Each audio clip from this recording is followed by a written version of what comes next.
Sa atin lahat, mga kabayan, mukhang tuloy-tuloy po yung kanilang ginagawang paninira ngayon kay Mayor Magalong at gustong palabasin nitong mga kongresista, mga buaya na kaalyado po nitong si Tambaloslos na itong si Mayor Magalong ay walang sapat na ebidensya.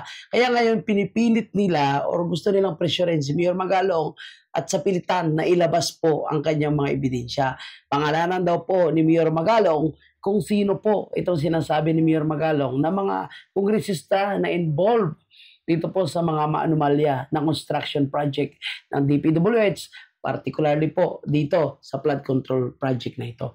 Bago natin i-play yung video nitong interview ni Bini Abante, huwag kalimutang i-like muna ang video ito, mga kababayan. Ang pinagtataka po natin, bakit po si Mayor Magalong ang kanilang tinatarget? Di ba yung naglabas ng mga contractor, pangalan ng mga contractor ay si Bongbong Marcos.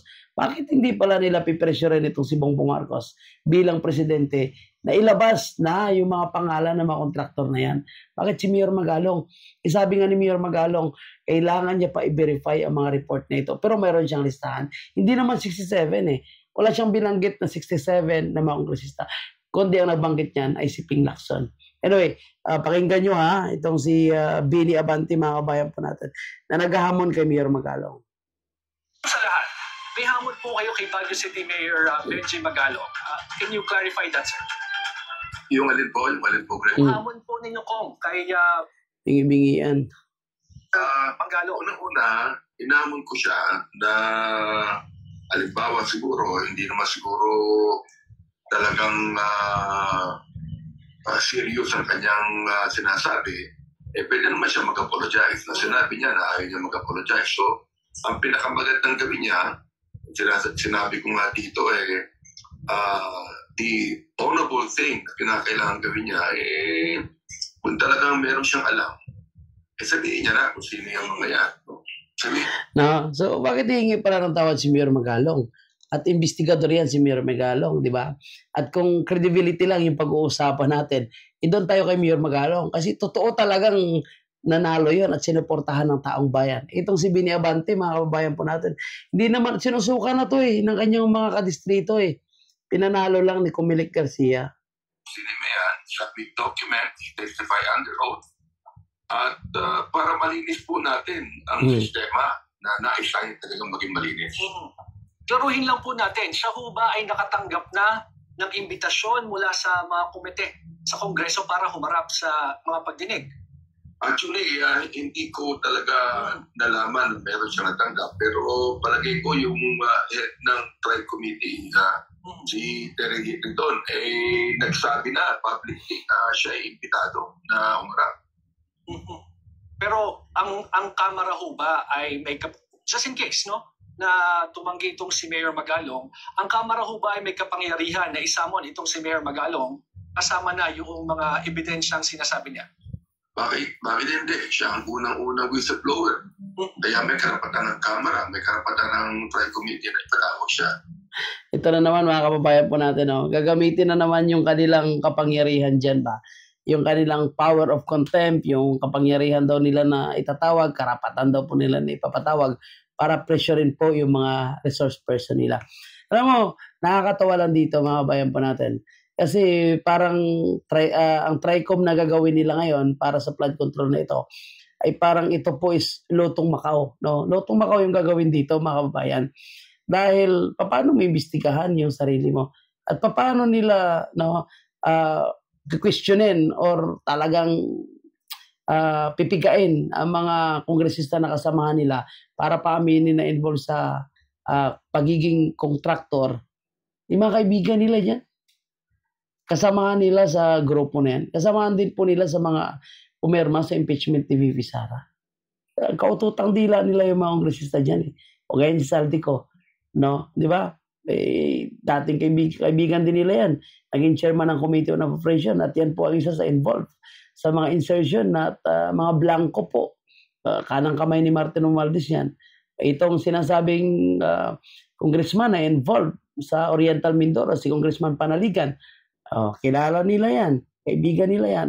Ito pa, yung sa CWS na party list na contractor, itong si Representative Cardiola, O kaibigan din nila yan. Ang nandito sa Bulacan, yung 6 na mga kongresista sa Bulacan na nakakuha lahat ng pondo para sa flood control. Pero wala naman pong flood na nakokontrol, no? Mukhang fund lang yung nakokontrol, pera lang po ang nakokontrol. So paano nila imbestigahan yan? Paano nila tatawagin yan? Paano nakakausapin yan? Paano nila pipigain para paaminin na talagang sila ay kontraktor?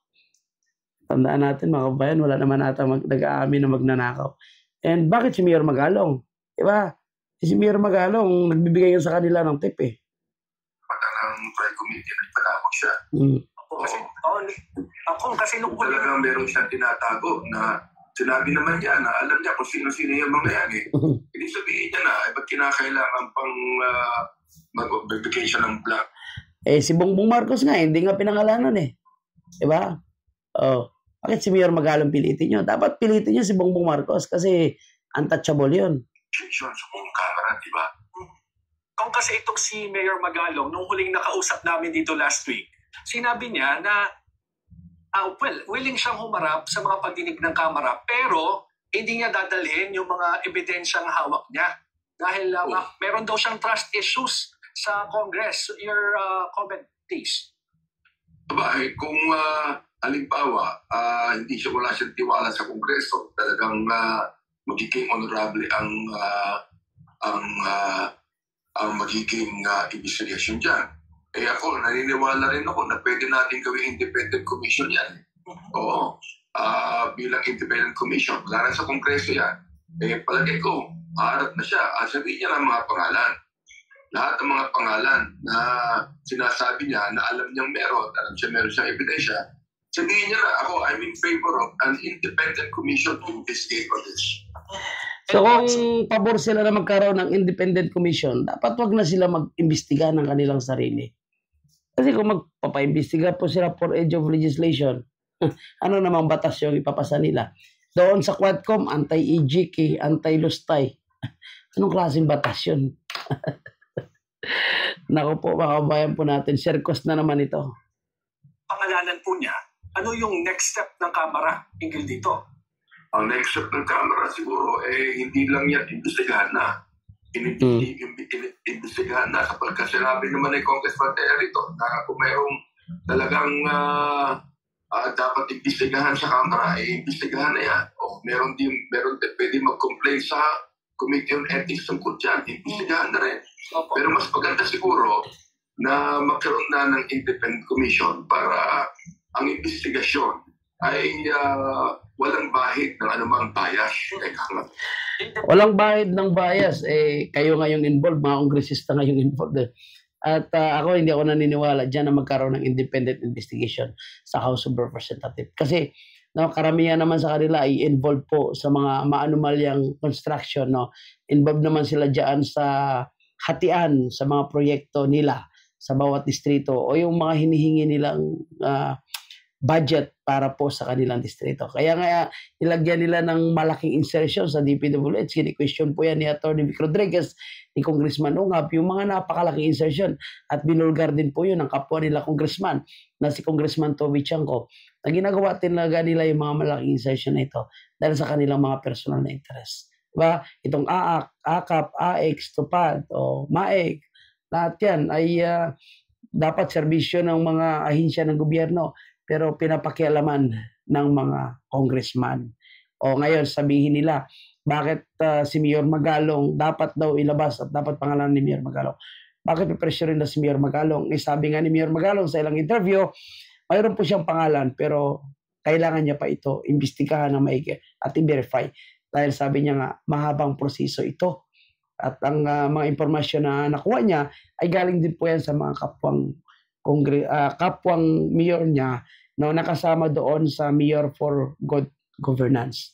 And kapansin-pansin po mga kababayan po natin na talagang gusto nila sirain ang credibility ni Mayor Magalong at gusto nilang palabasin na itong si Mayor Magalong ay puro chismis lang. Kaya ngayon pinipresyon nila at gusto nila ilabas ni Mayor Magalong yung mga pangalan ng mga sinasabing involved na mga congressman.